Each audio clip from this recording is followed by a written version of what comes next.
For a century, Penn State's identity was defined by the geography of the Northeast. It was a program built on the Rust Belt spirit, where a long road trip meant a bus ride to Columbus or a short flight to Madison. But as Matt Campbell enters his first season in 2026, that era is officially over. The Big Ten now spans 2,800 miles in 4 time zones. For the first time in history, Penn State has to recruit and compete against USC, UCLA, Oregon, and Washington as conference peers. This isn't just a change in schedule, it's a fundamental shift in the program's DNA. Matt Campbell, who has spent his entire life within the footprint of the traditional Midwest, now has to navigate a new map gauntlet.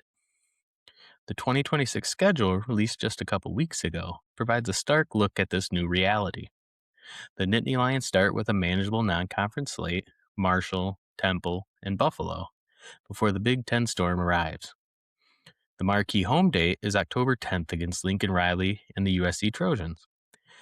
This is likely going to be the whiteout game, a clash of cultures between the glitz of LA and the grit of the Happy Valley. But the real landmine on the schedule comes on November 7th. Penn State will travel to Seattle to face the Washington Huskies. It is only the second time in history the Nittany Lions have played in Seattle, and the first since 1921. This trip represents the new travel tax of the modern Big Ten. Going from the Eastern time zone to the Pacific Northwest in the heat of a November title race is a logistical nightmare. Campbell has to prepare his team not only for the Huskies, but for the jet lag and the body clock disruption that has already seen Big Ten teams traveling across 2 or more time zones struggle with a record of 2-9 since the expansion began. Now, you have to protect the pipeline while planting flags. The 2 biggest recruiting hurdles for Campbell is the two-front war. Historically, Penn State's lifeblood has been the Pennsylvania to Jersey pipeline. Campbell has doubled down by hiring assistants like Savon Huggins and Kashif Moore, coaches with deep, authentic roots in New Jersey. But while he is protecting the backyard, the new Big Ten reality demand that he plants flags in Southern California and the Pacific Northwest. Under James Franklin, Penn State was a national recruiter, but they were often a secondary option for the West Coast kids. Now, when a 4-star receiver in LA looks at Penn State, they aren't looking at a distant Eastern school. Now they're looking at a conference rival that they will see every other year. The hurdle is whether Penn State's brand still carries weight in a region that identifies more with Nike and the beach than with the Allegheny River and the Blue Band. There is a lingering question about Matt Campbell's Midwesternness. Critics point out that he has historically stayed in the Rust Belt or the Big 12 footprint. Makes sense, that's where he's been. But does his blue-collar pitch translate to a kid in Orange County or a recruit in Tacoma?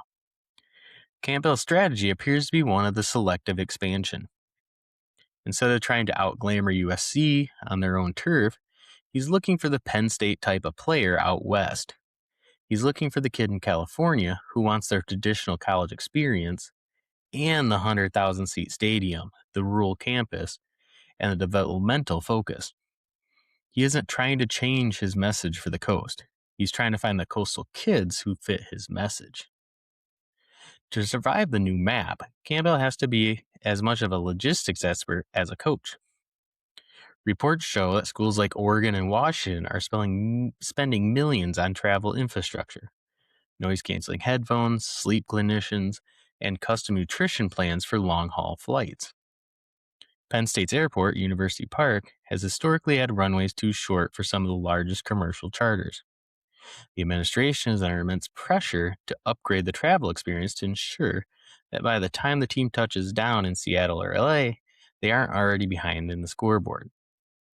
Campbell has embraced the scientific side of the game by hiring performance coaches who specialize in circadian rhythm and management. It's a far cry from the bus rides in the Big 12, but it's the price of admission in the 18-team Big Ten era.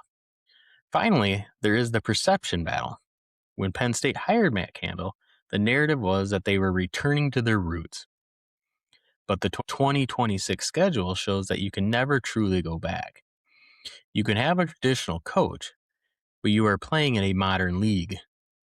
The Happy Valley pivot is about to find a way to keep the soul of Penn State intact while the body of the program moves across the continent.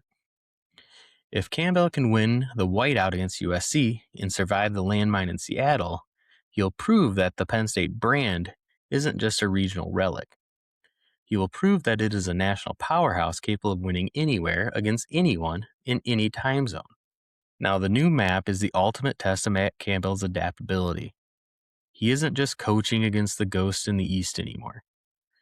He's fighting a war on two fronts, protecting his home turf while exploring the Western frontier. As we look toward the 2026 kickoff against Marshall, the goals are clear.